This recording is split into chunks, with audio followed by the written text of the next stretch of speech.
Okay, just a second. All right, here we go. Whoops. Whoops.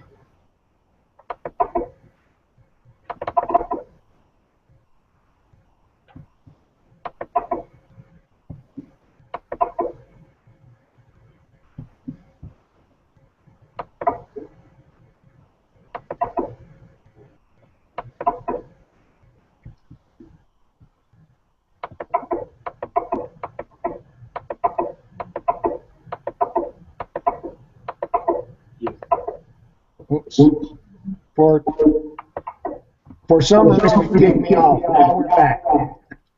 Are there other comments about expectations? Oh, no, that's one. No, we haven't gotten to that one. Hold on. How about this one?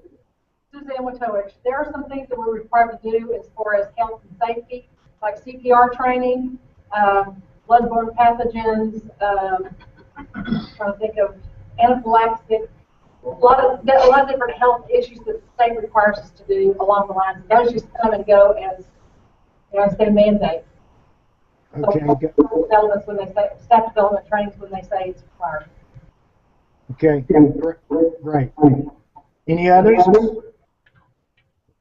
This is Jay Kilgo, Superintendent. I wanted to point out, I believe that it is a local policy that all staff members be trained in CPR. I don't know that that's a state requirement, but I think that is a state requirement. They have targeted people that require. Okay, but we require all staff members to be CPR trained. Okay.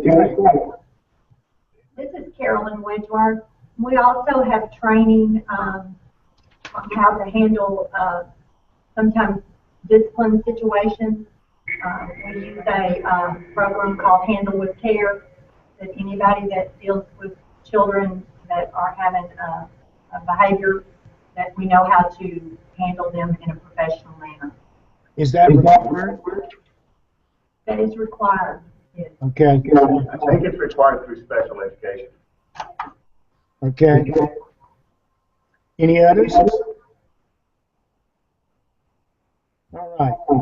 Now, beyond formal requirements, do you all at the district or at the school level have expectations that are not considered formal requirements?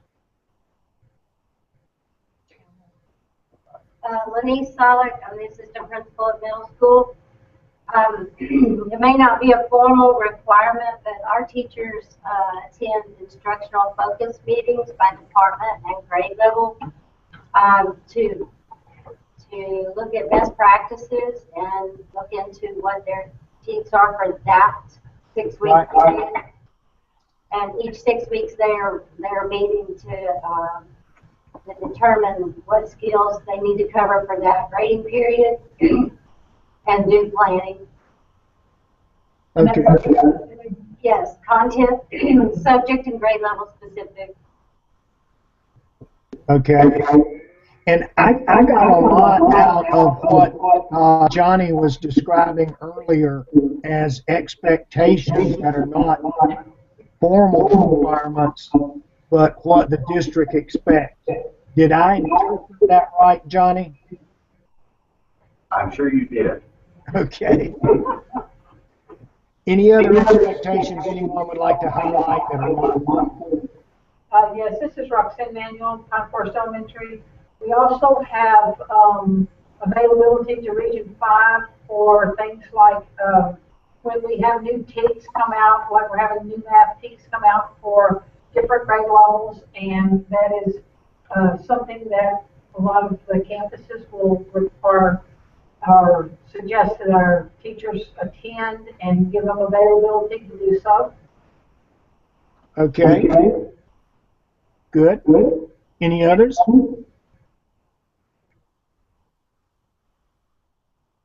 Okay.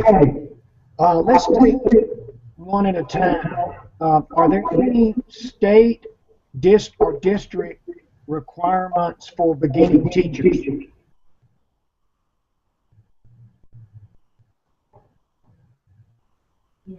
This is Jay Kilgo, Superintendent. We do have 2 software packages that we use extensively in our district, and so whenever a new teacher is hired, they're trained in how to utilize these. One is our student accounting software, which we use Skyward, and that's used typically for grades and attendance.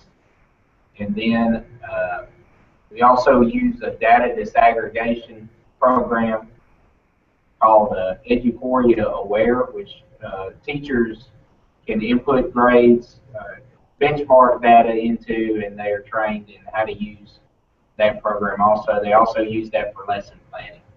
Oh, good. Okay.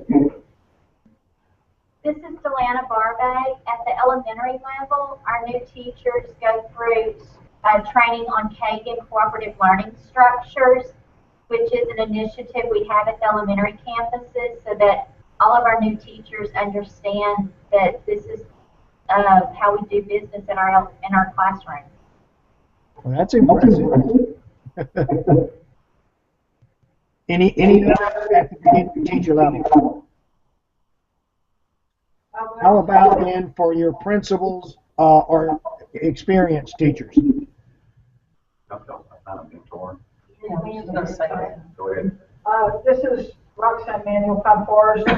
When we get teachers that are new on our campus, as a principal, I have a meeting with the new teachers at the beginning of the year, going through a lot of the housekeeping things of where things are and expectations and so forth. And we also assign a mentor teacher to guide them in all procedures that are custom on the campus. Okay.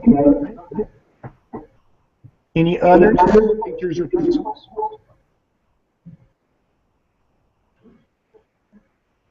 How about new principals then?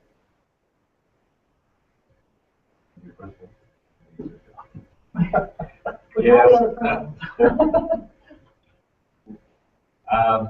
I cannot think of any specific requirement for new principals. The one new principal we've had since I have been superintendent, he came from within district and was well aware of our policies and procedures and instructional strategies of the district.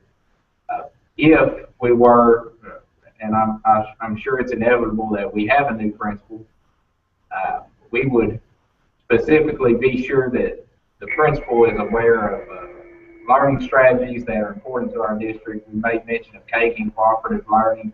That's a big initiative right now, and so if we were to have someone come in that was unaware, we would train them in those cooperative learning strategies, and we would also be sure they understand our district system of data disaggregation and goal setting. This is Johnny Ross. One of the things that we see that most new principals seem to struggle with is a budget, how to read a budget and how to use a budget. And so we do a lot of one-on-one tutoring with them, especially the business office, about what the numbers mean, what you can use them for, how you can't use this or you can't use that. But that's very personal, but it is one of those things that we do a lot of work with every new principal, because that seems to be an area that they're just not exposed to a lot before they get that assignment. Okay. Especially if you're from a foreign country like Georgia, right? Right. We have a really hard time explaining that. Okay. Now let's turn to any major initiatives that you might be involved in right now that requires professional development.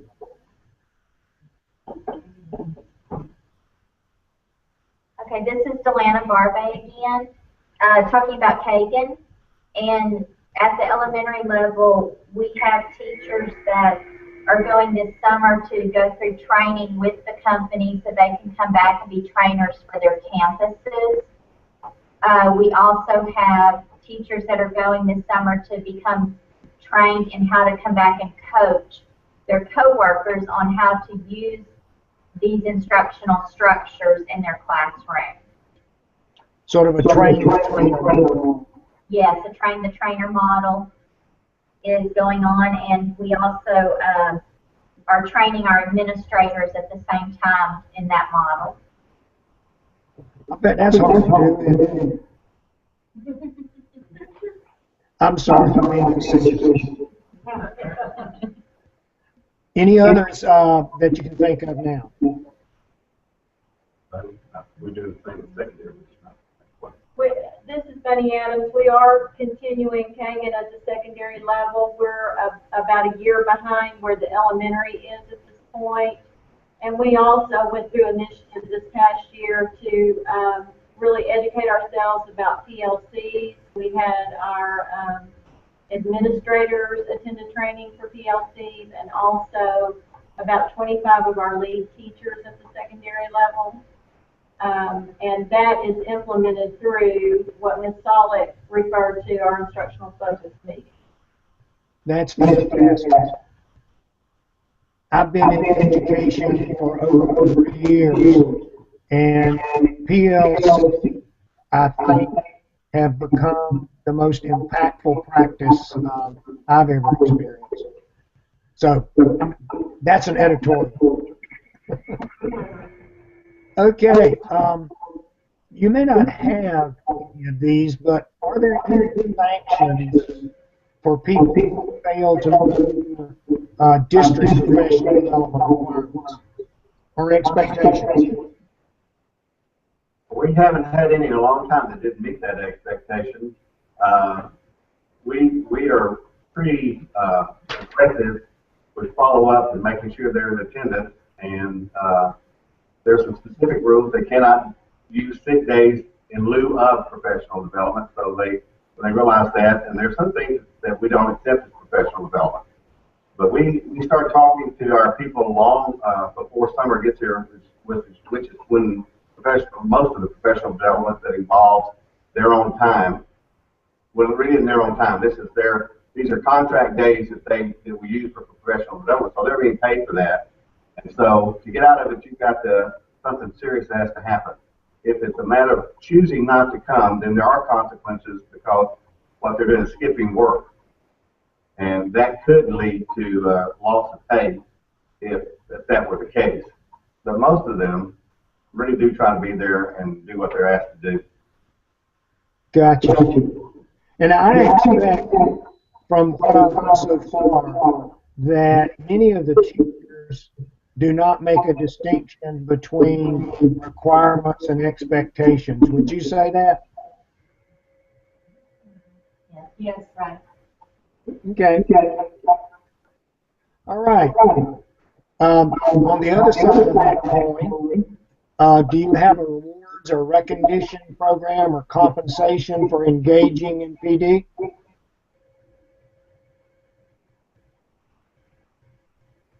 This is Carolyn Widor.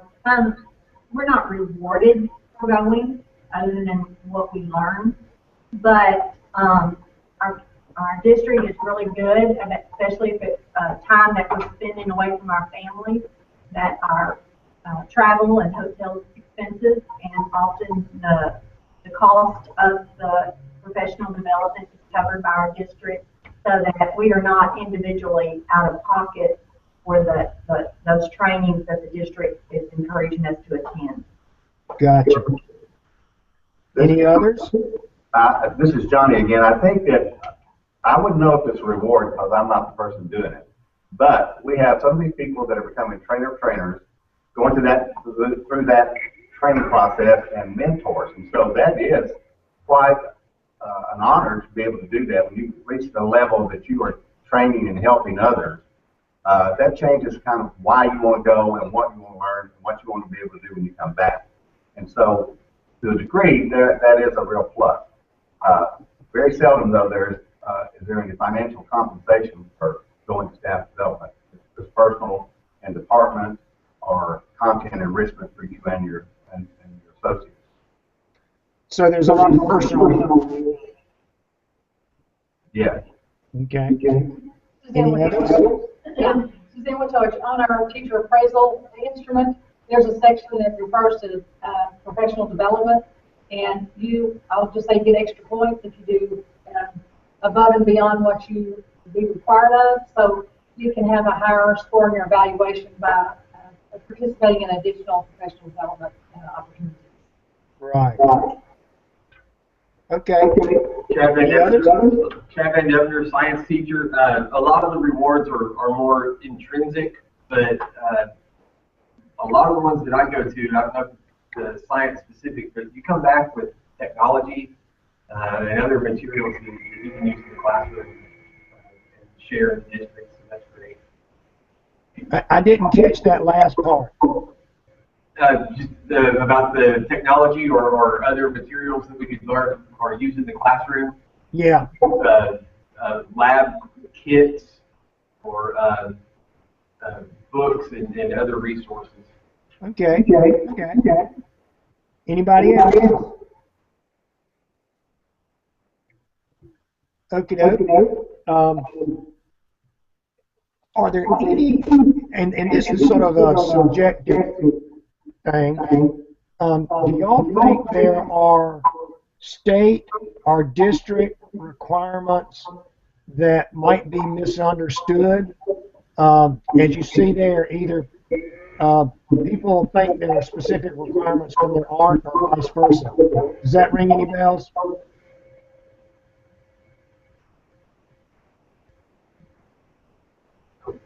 This is Jay Kilgo, Superintendent. I can think of some isolated instances in the past. Our teachers, 187-day contract, there are more days in that contract than what they see students. So we have staff development requirements of them in the summer that some, I think in the past, have not understood that those are required days. We pretty much alleviated that and we're up front with them, but on some occasions we have to reiterate the fact that these are contract days. You may not see students every day that you're under contract, but those are staff development days that you've got to fulfill. So and those staff development days are beyond the 187 contract days. No, sir, they are part of the 187-day contract. They just see students on fewer days than 187. I don't know this specific number. 175 days they see students, so there's an additional 12 days that they are under contract that they don't see students, and so those are staff development days. I got you. Now, some people still are under the impression that the state mandates special days, like special ed used to be required to do certain things, and you had to do staff development on that, and so those kind of things the state has done away with. But in some people's minds, sometimes they're still wondering, well, what are we going to do for our special ed day?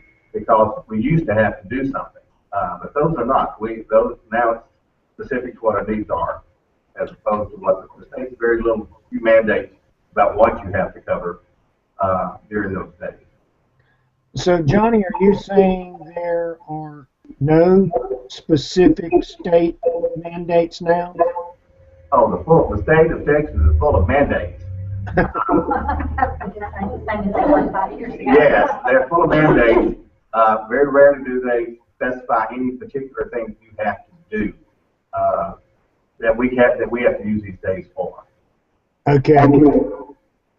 Before we didn't have any options. Now we have some. How long ago is before? 5 to 7 years ago. Okay. Any others that you can think of?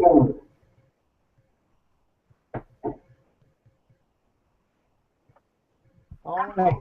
This is Delana Barbay, and I'll speak to the special population. Again, gifted and talented ESL, some of our special ed teachers. There is some confusion sometimes simply because the state does change what those mandates are from time to time, and there is always confusion as to, well, that's what we did 4 years ago, well, that's not what we do now, but it's really with those special endorsements or special areas. Right. Okay. Others?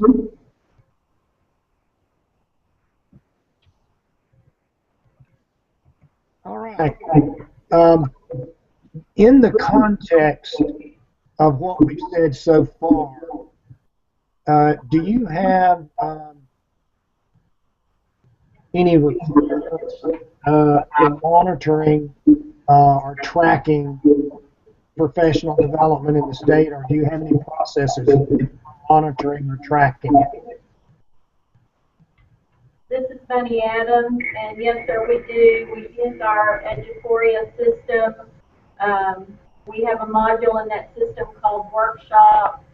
So anytime we do in-district training, we use that module to track our data for our sign-in sheets, for completion, for granting of credit. Okay. What was the name of that system again? It's called Eduphoria, and the module is Workshop. And the module is Workshop. Yes, sir. Okay. Any others? Terry Herring, elementary teacher. Just as Bunny was saying, we receive documentation through Eduphoria, and as a teacher, I will receive an email giving me a certificate that documents the that I attended that professional development, so that I can also have a paper trail that that I can give to on my campus to the principal, and so we have that record too for your personal records, and also that they're tracking. Right. Any others? This is John again. We do have sign-in sheets for everything that we do. Okay.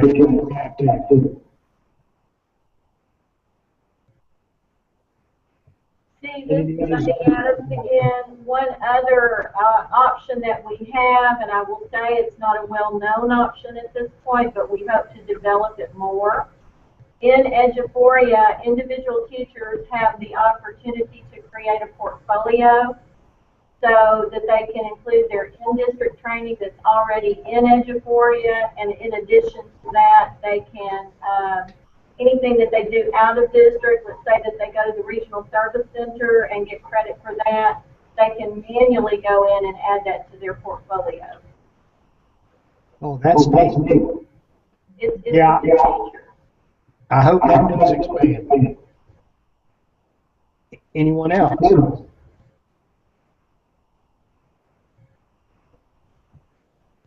Okay.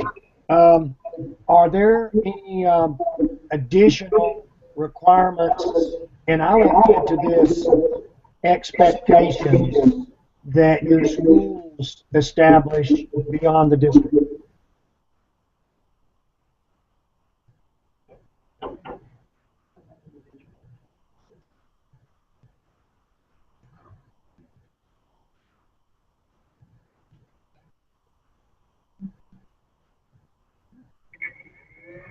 Do you have any You're kind of saying, example? for example, do any campuses have after-hours training outside of the normal day that the district, all teachers in the district do not do? Is that what the question is? That was beyond. Is that an example? Do you have an example? Yes. Would that be formal or an expectation? This is Jay Kilgo, superintendent. I can't think of any anything that one campus does that is above and beyond what the other campuses are doing. Okay. All right. I don't know if we're doing anything beyond what the district requires. Yeah, specific campuses may deviate and see different needs for one campus versus another, and so there may be different campus staff development, but not more than one or the other. Right. In our calendar, we specify staff development days, and those are usually, those are staff development days that the campus builds those. And that's by way of utilization. I didn't understand that. Sorry. That's by way of individually identified needs. Yes, sir. Yeah. Okay. Any others? No. Okie doke. All right. This is the last of the must-do questions. We still have a few alternative ones I'd like to get to since we have about 15 minutes. This one has to do with your individual perceptions. Do y'all think, and I'd like to do this round robin style. That means I'd like to start on one side and have each person say, do you think the requirements, whether they're state, federal, or local, are too many, just right, or too few? And I want to hear from each of you. This is Roxanne Manuel, principal of Pine Forest. That would be, each year I think would be a little different. There are times when the state is requiring things, and then the district comes in and requires, and we run out of dates, and the campus would like to have a little more time. So to say a standard every year is the same, I would say that some years it seems just right, everything got fit in the way we wanted it, and then as a campus principal, sometimes we feel like we don't have enough days because by the time the district gets their requirements, the state gets their requirements, and then we've got some things we want to do, we don't always get enough time to fit it in, it seems like. But that's not every year.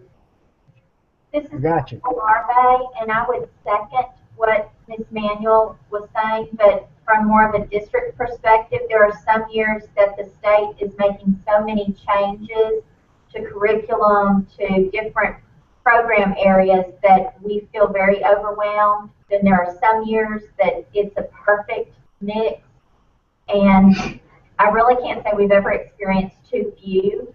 That's right, or too many we've experienced. Okay. Next person. This is Carolyn Wedgeworth. I think as far as before school starts, they're probably just about right. But I think sometimes we're a little overwhelmed with some of the staff development that goes on throughout the year. I know that our teachers sometimes feel a little overwhelmed. But overall, I think they're just about right. Okay. Next. Chad Van Devender, science teacher at the high school. Overall, I would say I agree with everyone else. It's usually just about right. As far as requirements go, I don't know. I usually like to just put a few more in on myself, but I just enjoy staff development. Okay. Superintendent, my perception is that it's just right. We set aside days at the beginning to try to go over new ideas and get everybody ready for the coming year. It would be nice sometimes to have a few days interspersed during the school year, but I also, on the other hand, I think our teachers and our campuses individually look for workshops and training and conferences during the year to send their teachers to. So overall, I'd have to say it's just right. Okay. Next person. Terry Herring, elementary teacher. And I think overall, really, it's probably just right. It seems like sometimes at the beginning of the year, it's way too much. But that's just because, particularly as elementary teacher, I want to get in my room and I want to decorate and, get things set up. But, you have to have those things at the beginning. And then I think our district's real good about meeting needs throughout the year. I just did training 2 days this week, and it's kind of hard to be out of the room, but yet it was good to get that now so I can start thinking about next year. So I really think even when feel overwhelmed that throughout the year and the beginning it is enough. Okay. Let's take the rest of the folks and just say either too many, just right, or too few. And if you need elaboration, go ahead. Lenise Solid, assistant principal, middle school, just right. Okay. Johnny Ross, mostly just right. Suzanne McCulloch, just right, and utilizing step development throughout the year at faculty meetings is the way if we're overwhelmed, we can add them that way. Great. And Bunny Adams, just right. Okay. Have we gone all the way around? Yes, sir. Okay. All right, here's a bonus question. We've all talked about what constitutes high quality professional development. Do you all have any strategies or procedures or processes to assure that the professional development that takes place is high quality?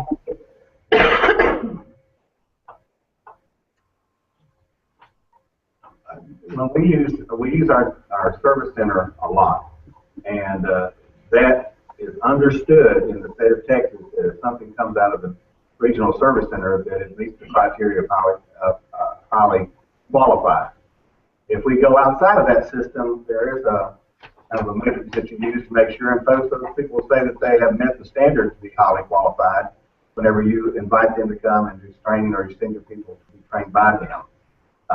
And one surefire way of making sure that you will only get food once if it's not highly qualified.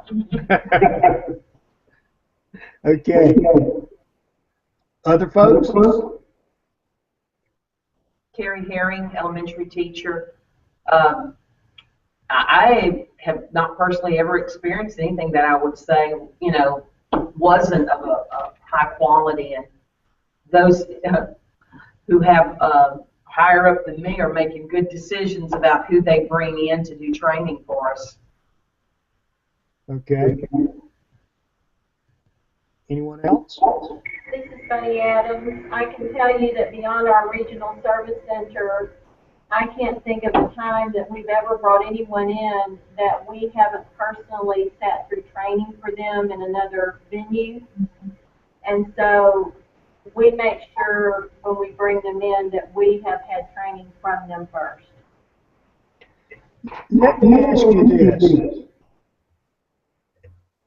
Is there any common definition or description or standards that you all have shared relative to what constitutes high quality professional development? I think, Suzanne Wojtowicz, I think the high quality is something that relates to its usability once you get back to the district. If it's going to come back and you continually use it and make improvements for student progress, that's to me what high quality means. So I think Gotcha. we're looking at those professional developments that would make a difference, not just general information, but the high quality is something that's going to make changes and help our students be more successful. Do you have a way of following up and checking on that? Could you say that again? Do you have a way of following up and checking on whether a particular activity was quality? This is Johnny again. We have a science consultant that we've been using for several years that has completely changed how we are doing science at the middle level. And we saw an immediate change in scores on our standardized test after this lady worked with us. And so we expanded her role here, and we're seeing a change at every level she's worked with. And so, yes, we're able to measure what the teachers are getting because we're seeing direct results in the scores of the students whenever they're tested. Great, John. Great. Okay, how about how does your district set priorities?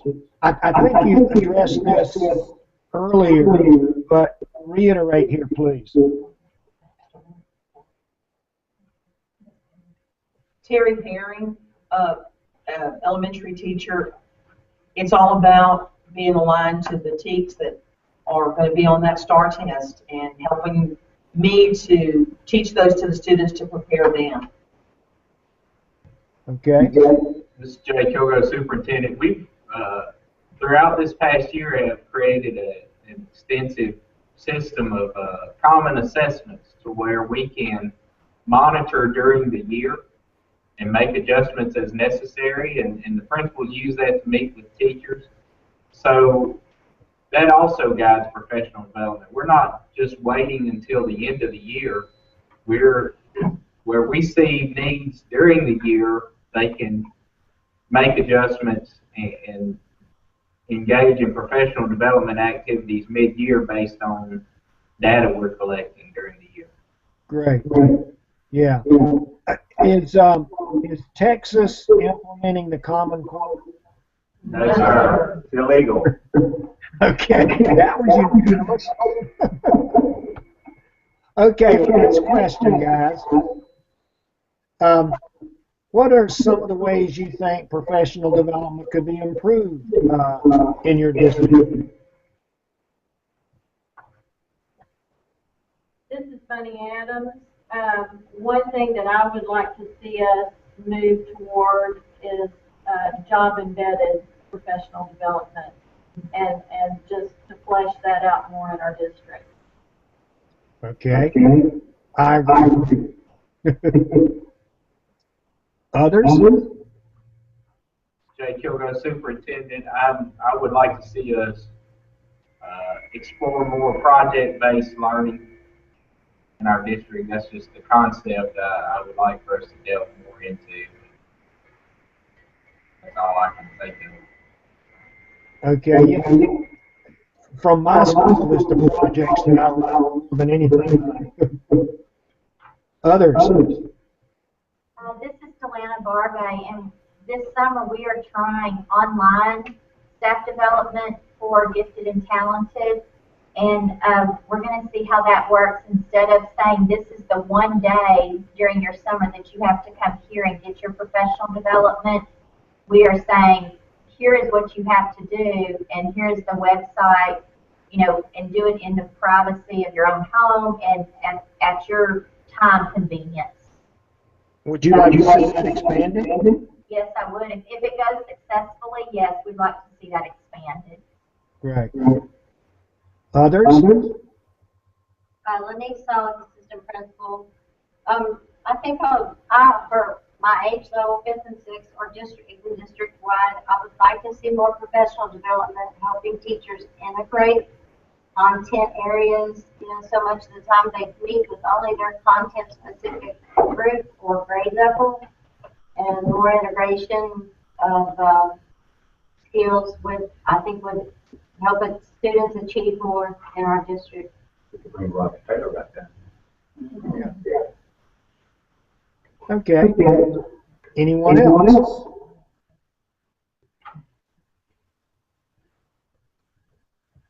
Alrighty. And of course, we want to thank you for your time and energy here.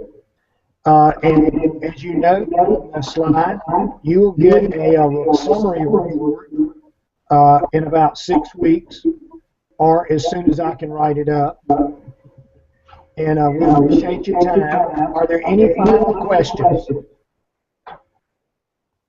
Yes, sir. No, sir. Okay. Thank you, ladies and gentlemen. I appreciate your time. Thank you.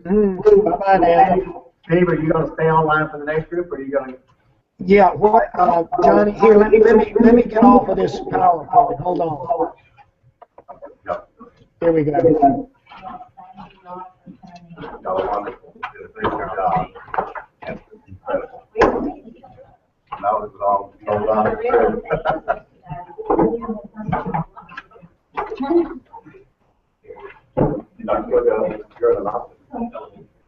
Johnny? He's coming. Oh, really? Okay. So we appreciate you being here. Hey, Janet? Yes, sir.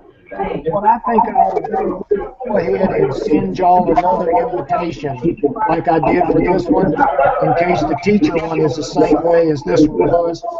So I'm going to go off right now, and I'm going to stop it.